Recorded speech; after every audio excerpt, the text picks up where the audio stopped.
human life too. Beginnings and endings. Everything goes round in circles. And of course, today is a day of sadness, but also a day of joy. It's always sad when we do say goodbye to friends that we've made. But it's also with joy that we wish each other Godspeed and God's blessings. Because when we make decisions and we move forward, we recognize we do so in faith, believing that God's Spirit is leading us elsewhere. And so, it would be great for you guys to stay here forever, but God's Spirit doesn't work that way. God is forever challenging us to move in a new direction. That parable that I just read is a parable that causes lots of people some angst. They don't like it. Is Jesus praising dishonesty or unethical behavior? But I suggest this morning to ponder that parable in a new way. I think what Jesus is commending is not the apparent unethical behavior or dishonesty of the steward. What Jesus is actually teaching his followers is there are times when we have to be decisive. Make a decision and do it. That man who was fired could have gone home and talked about how unhappy he is with his boss, how unfairly treated he was, and be waking up tomorrow with no job and facing starvation for both himself and his family. And so instead of doing that, he took an action.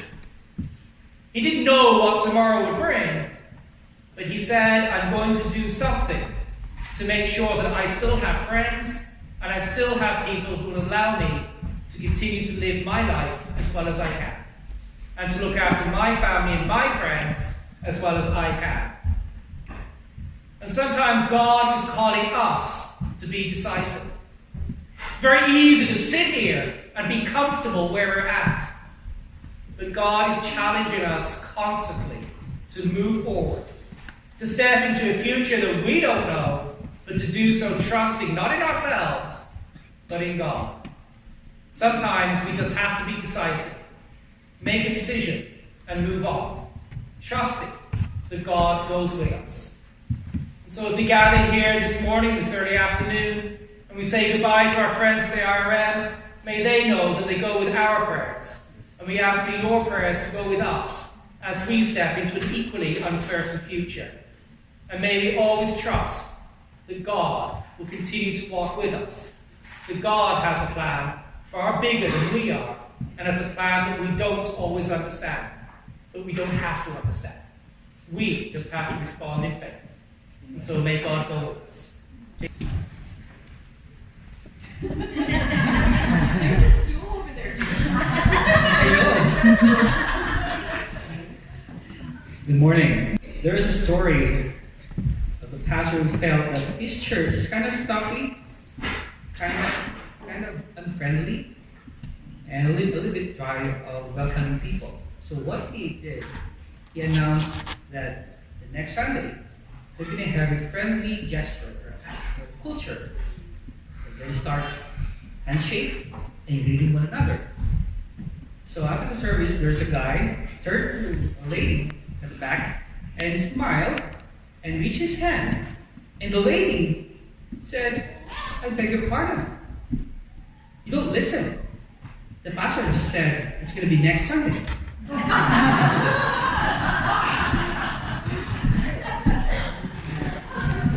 Kildonan Church, allow me to say thank you for your hospitality.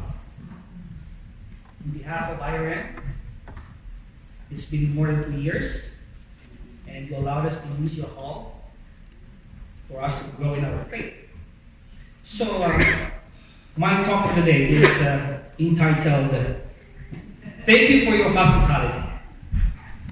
I believe we get similar feelings when we are surrounded with people who are different from us, with different colors, different cultures, backgrounds, the way we, even the food that we eat. But is the church really welcoming people in? This happens not only in our culture, but even in the church. Without realizing it, we send an unwritten message that says, watch out. High voltage. Or, can you flash the picture, Hazel? There you go. You're grumpy sometimes.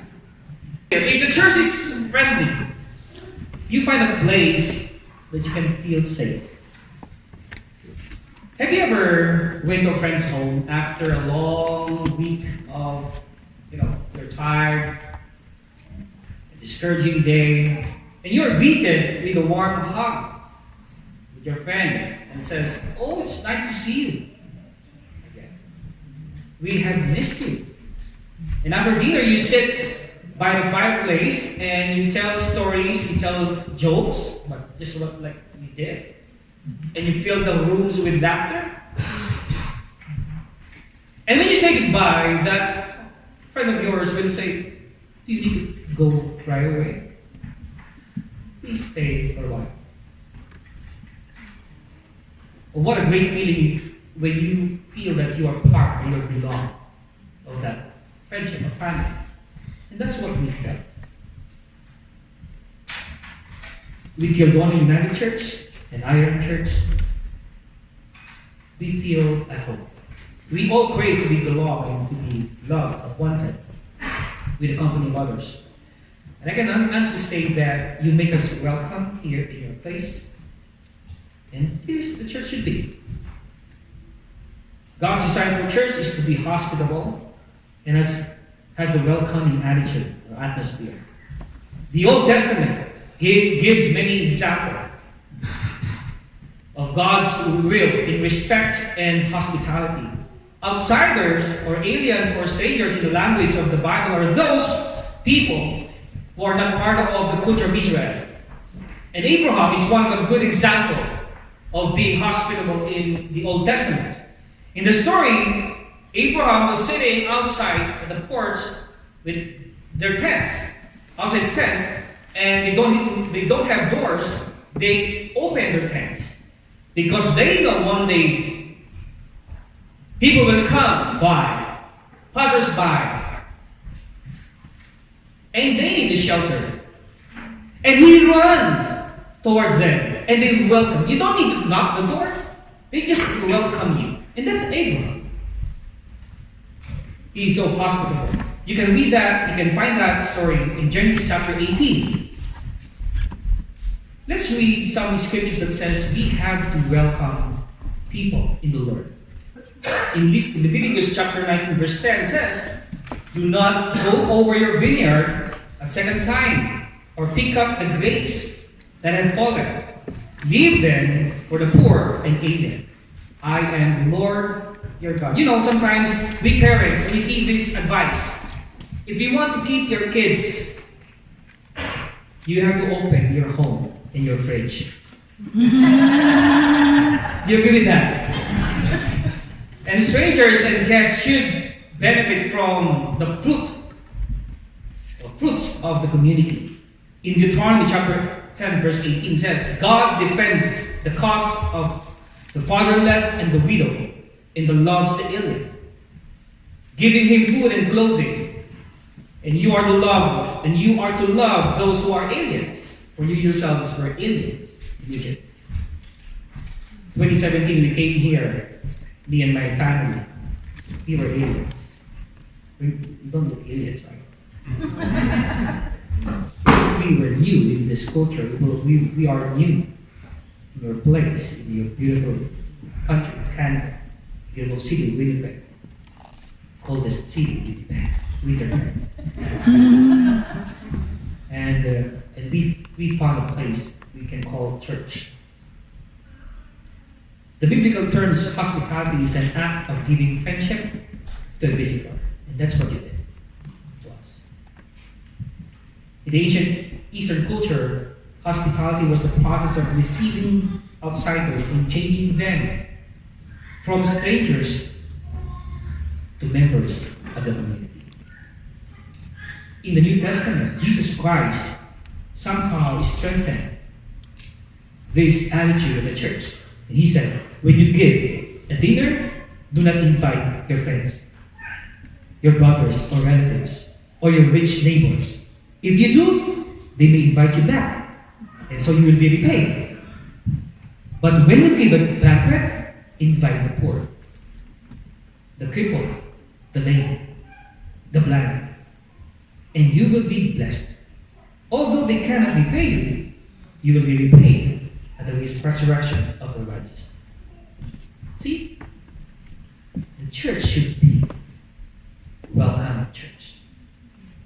And thank you for welcoming Ireland for more than 2 years.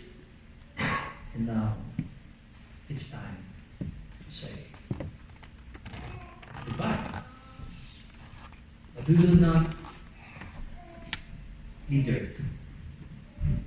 We'll just go a little bit farther of outsiders. Christians, travelers, preachers, they welcome them. The motivating life force of the early church was the love of Christ to the church. If Christ's love is in the church will not be empty.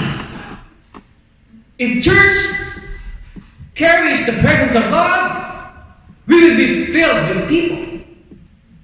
So the challenge for us, Kildonan United Church and Ireland Church, let the presence of God, let His love fill our church all the more.